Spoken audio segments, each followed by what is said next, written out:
They said his skin glowed under the noonday sun, pale as the underbelly of a fish.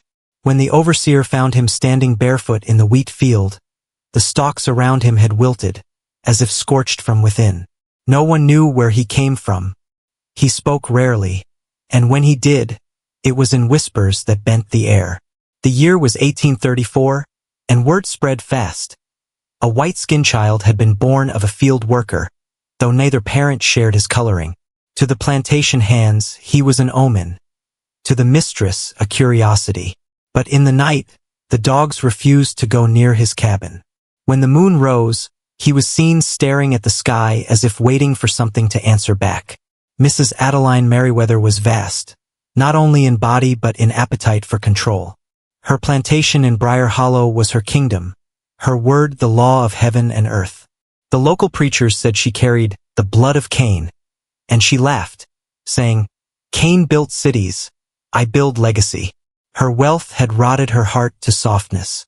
When she heard of the pale child, she traveled in her silver carriage through mud and pine to see him herself. The moment her eyes met his, something ancient and wordless passed between them, a silent bargain no one could hear. By dusk, she'd bought him outright, not for labor, for company. She said his silence calmed her dreams. She did not keep him in the quarters. She built a separate cabin for him behind the house, near the cypress swamp.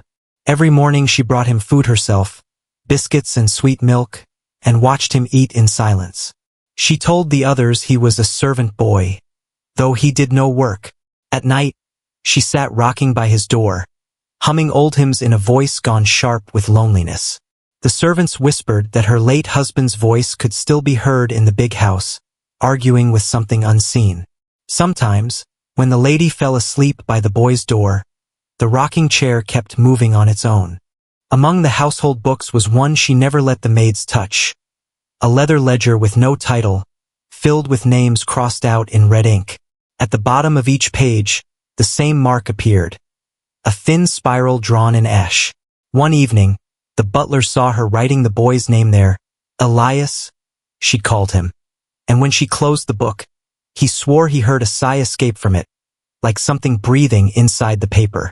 After that, the mirrors in the main hall began to cloud over. No matter how hard they were cleaned, a faint outline of a child's handprint remained. Word spread that Mrs. Merriweather's new companion had never blinked during the pastor's sermon.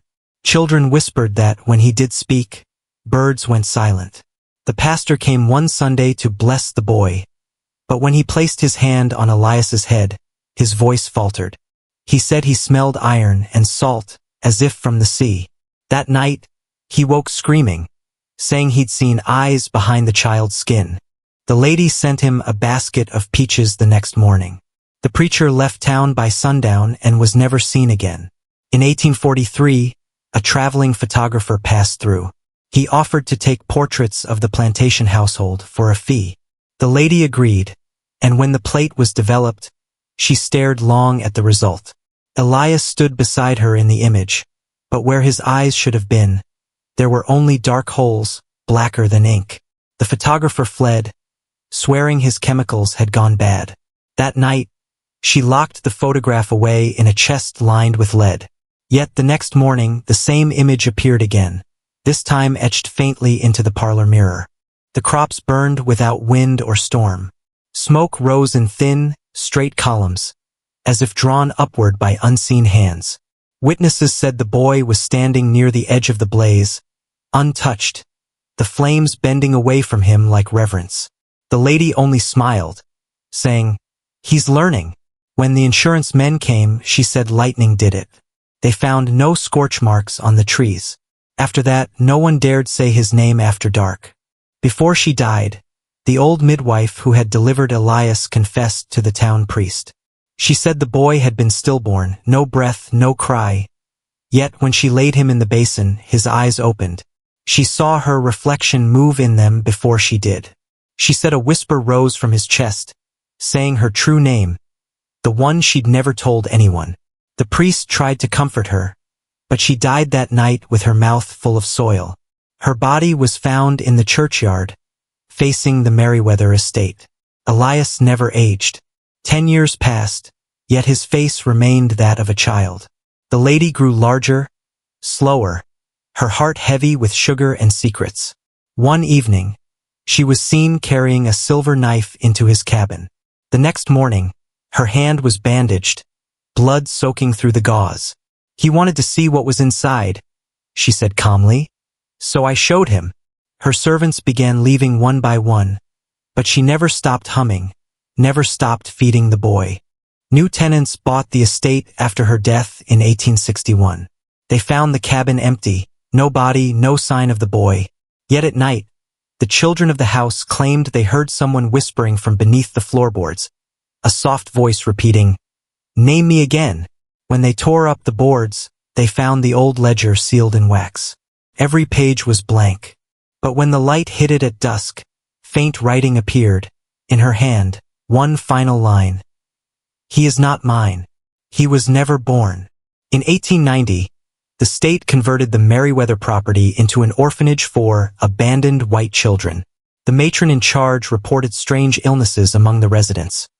Pale skin, trembling in sleep, sudden fits of silence.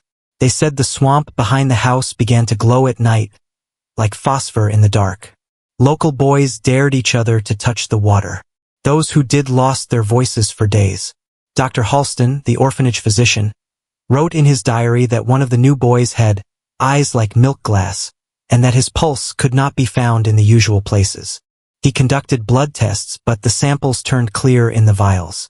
On his final entry, he wrote, "He asks where the woman went. I told him she's gone to heaven." He said, "No, she's still hungry."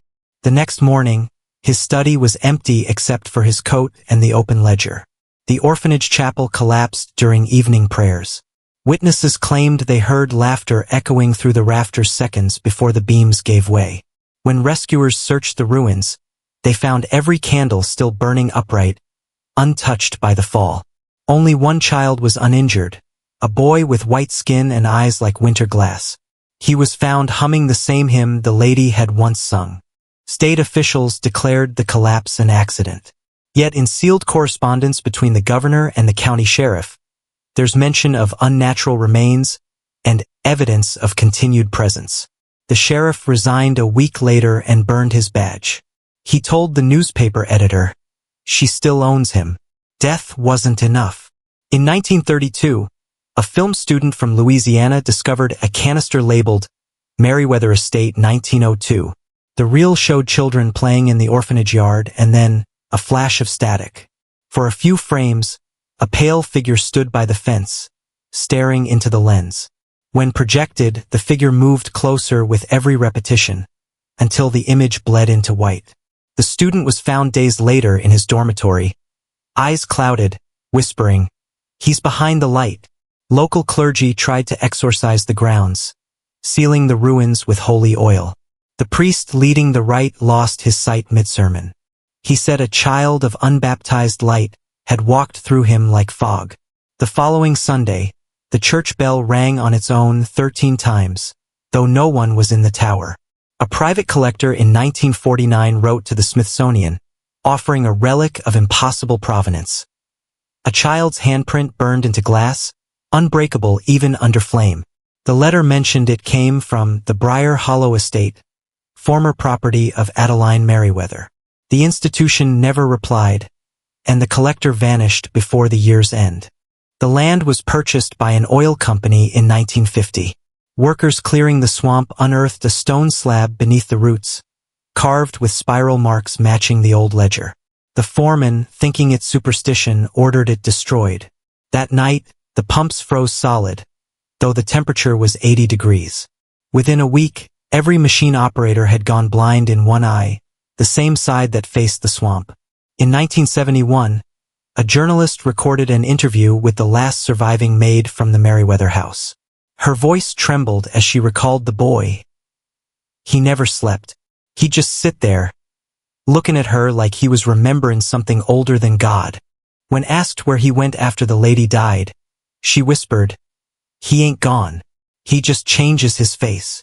Moments later, the tape hissed and cut to static. Today, the land remains fenced off, marked, contaminated. Locals say the soil kills anything that grows there. Yet on certain nights, travelers claim to see a dim light moving through the cypress. A small figure walking beside a shadow large enough to swallow it whole. They say if you listen close, you can hear two voices humming in harmony. One soft and high, one low and endless. The same melody that once echoed behind a cabin door, where a woman's greed met something older, something that never forgives being named.